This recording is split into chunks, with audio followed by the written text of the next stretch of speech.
எல்லோருக்கும் வணக்கம். இன்னைக்கு நான் ஒரு புது மோட்டிவேஷனல் ஸ்டோரியோட தான் வந்திருக்கேன். இது எதை பற்றி அப்படின்னா உதவி செய்தல் பற்றி நான் இன்னைக்கு ஒரு மோட்டிவேஷனல் ஸ்டோரியோட வந்திருக்கேன். இது உங்கள் எல்லாருக்கும் பிடிக்கும்னு நான் நம்புகிறேன். ஒரு ஊரில் ஒரு பெரிய காடு இருக்குது. அந்த காட்டில் ஒரு வேட்டைக்காரன் மதிய உணவுக்கு அப்புறம் சாயங்காலமாக வேட்டையாடலாம் அப்படின்னு சொல்லி போகிறான். அவன் எதுக்கு போகிறான்னா, நைட்டு உணவுக்கு அவனுக்கு எதுவும் இல்லை, அதனால் ஏதாவது ஒரு விலங்கு வேட்டையாடி சாப்பிட்லாம் அப்படின்னு சொல்லிட்டு தான் அவன் போகிறான். சரின்னு சொல்லி அவன் போயிட்டு பார்க்குறான். அவனுக்கு எந்த விலங்குமே அவ்வளோ கண்ணில் தென்படல. சரி, ஓகே, நம்ம உள்ளே போகலாம், இன்னும் காட்டு உள்ள நடுப்பகுதிக்கு போகலாம் அப்படின்னு சொல்லிட்டு அவன் போகிறான். சரின்னு அவன் போகும்போது அவனுக்கு திடீர்னு ஒரு அன்யூஷுவலான சத்தம் கேட்குது. எப்பவுமே இந்த சத்தம் எப்போ கேட்கும்னா, ஏதாவது ஒரு பயங்கரமான வனவிலங்கு தாக்க வரும்போது தான் இந்த சத்தம் கேட்கும் அப்படின்றத அந்த வேட்டைக்காரன் கரெக்டாக கண்டுபிடிச்சிடுறான். கண்டுபிடிச்சதுக்கப்புறம் அவன் உஷாராயிடுறான். ஓகே, நம்ம இப்போது பார்க்கணும், ஏதாவது வனவிலங்கு நம்மளை தாக்க போதா அப்படின்னு சொல்லி அவன் சுற்றி முற்றி எல்லா இடமும் பார்க்குறான். அப்போ பார்க்கும்போது கரெக்டாக அவன் கெஸ் பண்ண மாதிரியே ஒரு சிங்கம் ஒரு மரத்துக்கு பின்னாடி நின்று அவனை முறைச்சி பார்த்துக்கிட்டு இருக்கு, அவனை வேட்டையாட வர மாதிரி. அந்த சிங்கம் திடீர்னு பாயுது. இந்த வேட்டைக்காரனுக்கு என்ன பண்ணுறதுன்னு தெரியாமல் ஒரே ஓட ஆரம்பிச்சிடுறான். அவன் ஓடி போயிட்டு ஒரு பெரிய ரொம்ப உயரமான மரத்துக்கு அடியில் நின்று திரும்பி பார்க்குறான். திரும்பி பார்த்தா அந்த சிங்கம் இன்னும் அவனை துரத்தி வந்துக்கிட்டே இருக்கு. அதை பார்த்த வேட்டைக்காரன் ரொம்ப பயமாகி அந்த உயரமான மரத்துக்கு மேலே ஏறிடுறான்.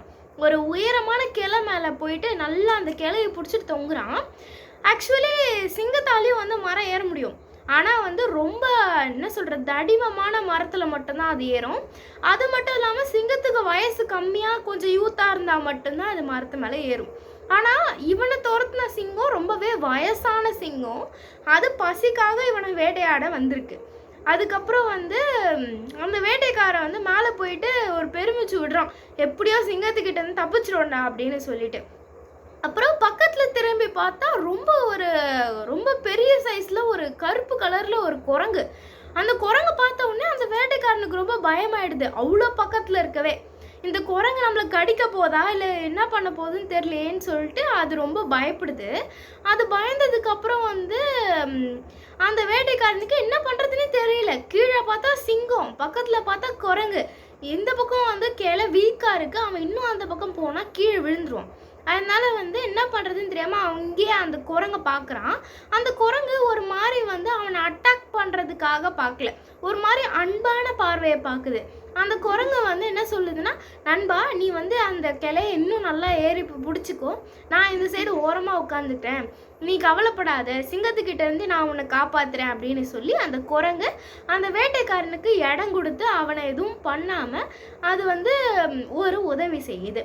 அதுக்கப்புறம் அந்த கீழே அந்த சிங்கம் அந்த குரங்கு கிட்ட சொல்லுது, குரங்கே, இந்த மனுஷங்களை போய் நீ நம்புறியே, இந்த மனுஷன் ஆக்சுவலி உன்னை வேட்டையாட தான் வந்தான், அது உனக்கு புரிய மாட்டேங்குது அப்படின்னு சொல்லுது. அதுக்கு அந்த குரங்கு, அதெல்லாம் எனக்கு பிரச்சனை இல்லை, இப்போதைக்கு நான் உனக்கு உதவி செய்வேன் அப்படின்னு சொல்லுது. அதுக்கப்புறம் அந்த சிங்கம் இருடி, உன்னை ஒரு நாள் வேட்டையாடி சாப்பிட்ற அப்படின்னு சொல்லி அந்த சிங்கம் அந்த குரங்கு கிட்ட சொல்லுது. அதுக்கப்புறம் அந்த வேட்டைக்காரனுக்கு என்ன பண்ணுறதுனே தெரியாமல் அவன் தொங்குறான் அந்த மரக்கலையிலே தொங்கிட்டு இருக்கான் ரொம்ப நேரம். அந்த சிங்கம் கீழே சொல்லுது, நீ எவ்வளோ நேரம் உன்னால் தொங்க முடியும் நானும் பார்க்குறேன், நீ கரெக்டாக எப்போ கீழே விழுவியோ அப்போ நான் உன்னை சாப்பிட்டு போகிறேன் அப்படின்னு சொல்லி அந்த சிங்கமும் ரொம்ப காமாக கீழே வெயிட் பண்ணுது. அதுக்கப்புறம் அந்த வேட்டைக்காரனுக்கு என்ன பண்ணுறதுனே தெரியல. சரின்னு சொல்லிட்டு அந்த கிளை மேலேயே அவன் ரொம்ப நேரமாக தொங்கிட்டு இருக்கான். அந்த குரங்குக்கு என்ன சொல்லுதுன்னா, அந்த குரங்கு அந்த வேட்டைக்காரங்கிட்ட சொல்லுது, எனக்கு ரொம்ப தூக்கம் வர மாதிரி இருக்குது, நான் எப்பவுமே கிளையில தான் தூங்குவேன், ஆனால் நீ அங்கே உட்காந்துட்ருக்க, அதனால இந்த சின்ன குச்சியில் நான் என்னோடய கையை பிடிச்சிக்கிட்டு நான் தூங்குறேன், நீ சப்போஸ் நான் கீழே விழுற மாதிரி போனால் என்னோடய கையை இறுக்கி பிடிச்சிக்கோ அப்படின்னு சொல்லி அந்த குரங்கு அந்த வேட்டைக்காரங்கிட்ட சொல்லுது.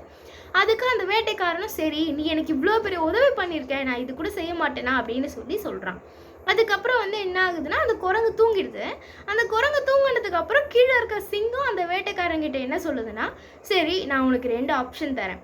ஒன்று, அந்த குரங்கை நீ அந்த தூங்கிட்டு இருக்க குரங்கை கீழே தள்ளி விட்டுரு, நான் அதை சாப்பிட்டுட்டு என்னோட பசி ஆற்றிட்டு நான் போயிடுறேன்.